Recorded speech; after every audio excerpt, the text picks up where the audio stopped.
kepada Bapak Ustaz kami persilahkan. Warahmatullahi wabarakatuh.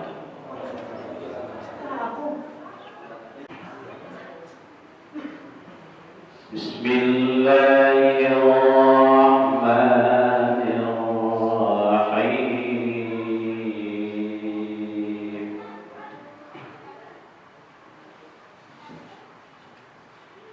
Laqad kana lakum hasanah uswatun wa dzakarallah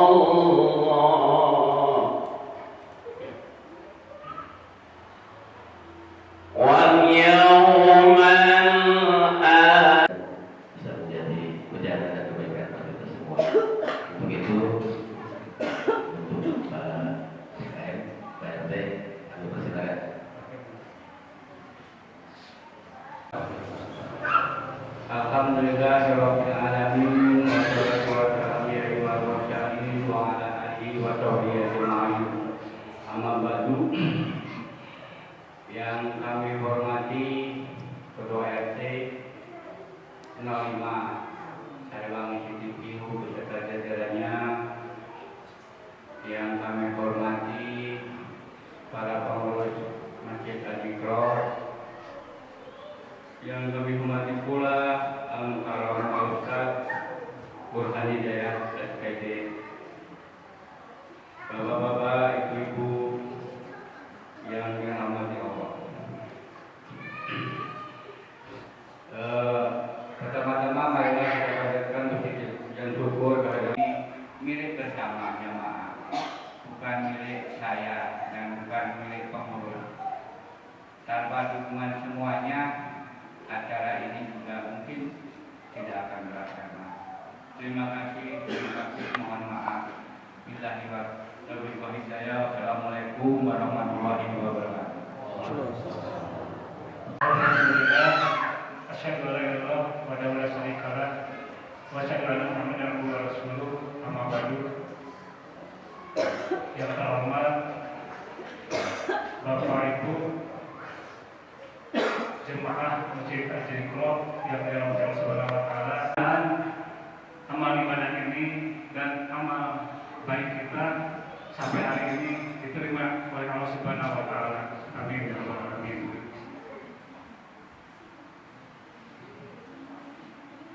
Bapak Ibu, acara ini merupakan wujud kecintaan kita kepada Rasulullah SAW yang akhlaknya merupakan contoh bagi kita semua. Mudah-mudahan kita semua bisa meneladani sifat-sifat mulia baginda Muhammad SAW. Dan juga kami sebagai pengurus mengucapkan terima kasih kepada pengurus DKM, khususnya kepada Ketua DKM yang telah berusaha untuk menyelenggarakan acara ini, dan kepada para hadirin yang telah menyempatkan waktunya untuk datang ke undangan ini. Mudah-mudahan undangan ini ada guna dan manfaatnya bagi kita semua, sehingga bisa membangun silaturahmi yang lebih baik lagi bagi warga Sariwangi Sidikiu RT 5 RW 12. Rabbi shrah li sadri wa yassir li amri wahlul 'uqdatam min lisani yafqahu qawli. Allahumma anfa'na bima 'allamtana wa 'allimna ma yanfa'una wa zidna 'ilma. Qala Allah ta'ala fil Qur'anil Karim, a'udzu billahi minasy syaithanir rajim. Bismillahirrahmanirrahim. Laqad kana lakum fi Rasulillahi uswatun hasanah liman kana yarjullaha wal yawmal akhir wa dzakarallaha katsiran. Wa qala an-nabiy sallallahu alaihi wasallam, "Man ahabbani kana ma'i fil jannah." Shadaqallahul azim wa shadaqa rasuluhun nabiyyul karim wa nahnu ala dzalika minasy syahidin wasyakirin walhamdulillahi rabbil alamin. Sarana turunnya rahmat kasih sayang Allah. Salah satu sabda Nabi, "Man ahabbani," barang siapa yang insyaallah kita adalah duduk di sini dalam rangka implementasi Muhammad Sallallahu Alaihi Wasallam. Waktu adanya kita memasuki tanggal 11 12 Rabiul Awal tahun Gajah Kalengan ini oleh manusia-manusia suci dalam kitab Al-Barzanji ini, diantaranya didatangi oleh Siti Asia.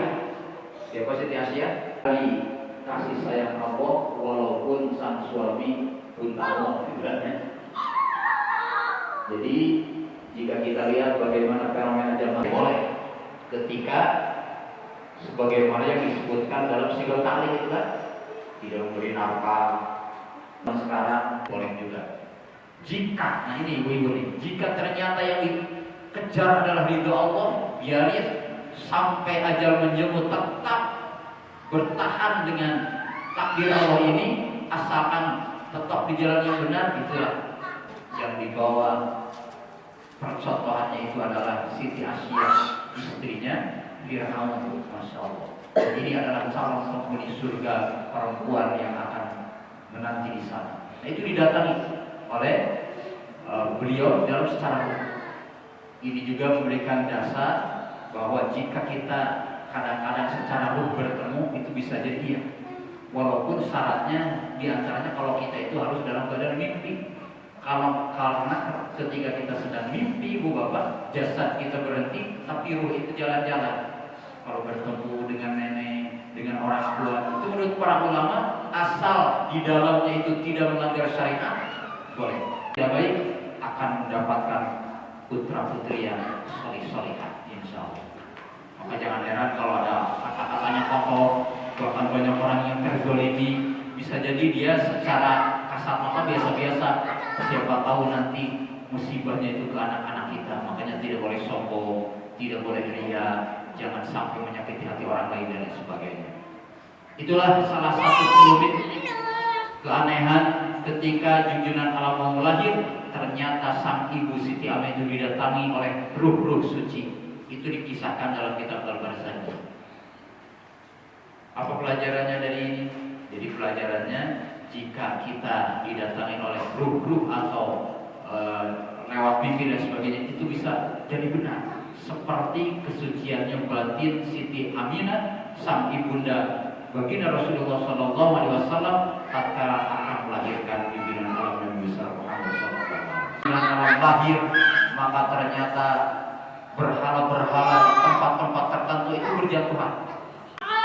Artinya adalah tatkala datang kebenaran, maka kebatilan itu akan lenyap. Wa qul ja'al haqqo. Putra-putri kita ketika keluar dari rumah bersekolah akan kena dengan pergaulan yang tidak baik, maka Allah mengirimkan tentara-tentaranya. Apa itu? Mungkin ada bisikan yang membuat kita itu tidak jadi untuk pergi ke sana, akhirnya diselamatkan dari pergaulan bebas dan sebagainya. Itulah pelajaran yang ketiga, yaitu di tahun tersebut terkenal dengan tahun gajah. Pelajarannya, jika Allah mencintai terhadap sesuatu, baik itu orang ataupun tempat, maka jika ada yang mencelakakan, niscaya akan dijaga sekelilingnya oleh Allah Subhanahu wa Ta'ala. Seperti kejadian Ka'bah saat itu didatangkan tentara Allah berbentuk makhluk-makhluk Allah yang namanya adalah burung ababi. Berikutnya berkaitan dengan judul yang diamanahkan oleh panitia, oleh pengurus DKM saya, yaitu meneladani akhlak Rasulullah Sallallahu Alaihi Wasallam. Tadi saudara Pak Ketua DKM alangkah baiknya berdiri, kurang ada kayaknya. Ibu bapak hadirin rahimahullah, Allah berfirman, laqad, la di sini taukid, sungguh. Qad, lagi-lagi dari penekanannya luar biasa. Virus lakum, untuk kalian semuanya, fi Rasulillahi uswatun hasanah. Dalam pribadi Rasulullah Sallallahu Alaihi Wasallam itu adalah suri tauladan yang baik. Kepada kita, jika kita limakana ya Allah, jika kita ingin mendapatkan rahmat Allah, wal yaumil akhir, dan kita ingin selamat sampai hari akhir, wa dzakarallaha katsiran, dan ciri orang yang banyak zikir kepada Allah, maka harus mencontohnya jangan yang lain-lain, tapi contohlah Rasulullah Muhammad sallallahu alaihi wasallam. Menyatakan bahwa ini saya yang paling benar, ini yang salah tidak tahu, maka tetap jika Google itu adalah merupakan pasar ilmu, kita pingin apapun tinggal klik, tetapi kalau salah guru repot juga. Makanya kenapa kita kaget dengan ada misalkan aliran Muhammad Kufron gitu kan. Kemudian kadang-kadang kita aneh kenapa dulu ya ada yang ngaku-ngaku nabi, mungkin itu dah gara-gara salah itu, salah ilmu dan salah guru. Kembali ke yang tadi, ketika kita sholat asar itu 4 rakaat, oh guru kita siapa, ingat-ingat. Oh, nah. Secara ilmu mungkin kita lihat dalam keterangan hadis, dalam Quran tidak ada ya, dalam Quran tidak ada jumlah rakaat. Subuh 2 rakaat, zuhur 4 rakaat, asar 4 rakaat, maghrib 3 rakaat, isya 4 rakaat, tidak ada dalam Quran itu. Dalam Al-Quran itu hanya secara global saja. Aqimis sholata, dirikanlah sholat. Aqimis sholata liduluki syamsi ila ghasaqil lail, dirikanlah sholat dari mulai fajar waktunya, kemudian tengah hari dan sampai malam. Seolah-olah 3 waktu. Makanya menurut sebagian pendapat, kenapa ada aliran yang sholatnya itu 3 waktu, dia langsung mencaplok ayat surat ini, surat Al-Isra ini. Jadi waktunya itu aqimis sholat, surga dengan pintu yang manapun. Nah, pintu yang manapun itu kalau itu pintu salat 5 waktu, pintu saum Ramadan, pintu taat kepada suami, tapi itu harus berkesinambungan. Artinya gini, hari ke suami mah taat bisa, tapi taat sholat, maka tertutup sana. Hari sholatnya sholat 5 waktu, saum Ramadan tiap tahun alhamdulillah, tapi dengan suami pas saya tidak membuat itu, bisa jadi menutup juga yang lain. Jadi berkesinambungan, masuk dari pintu surga mana saja, tapi kuncinya tetap ada dalam ridho Allah. Allah meridhoi betul dengan kita sholat 5 waktu, tapi ketika Allah tidak ridho karena kita sering meninggalkan sholat saum wajib bulan Ramadan tanpa kita sadari untuk mengkodok, bisa jadi tertutup itu kuncinya. Itu barangkali yang pertama. Mencontoh apa? Yang wajib-wajib. Jadi nanti mah ketika kita sholat 5 waktu saum, ini bukan hanya wajib di surat agama, bukan. Salah satunya mengamalkan surah Al-Ahzab ayat 21, mengikuti apa yang disuruh, yang dicontohkan oleh Rasulullah SAW. Ibu-ibu duduk di majelis ilmu begini, jangan balaslah keburukan dengan kebaikan, minimal dengan mendoakan kebaikan. Yang kedua apa? Balaslah keburukan dengan kebaikan, syukur-syukur memberikan sesuatu. Acara maulid ini kebersamaan warga Siti Sariwang ini betul-betul dalam rangka mencintai Rasulullah, dan bubar dari sini tambah cinta dengan cara tambah mencontoh yang wajib-wajib ditingkatkan, mencontoh yang sunnah-sunnahnya dihidupkan, dan akhlak pribadi Rasulullah SAW untuk mengelola hati, yaitu ah, ah, ah, ah.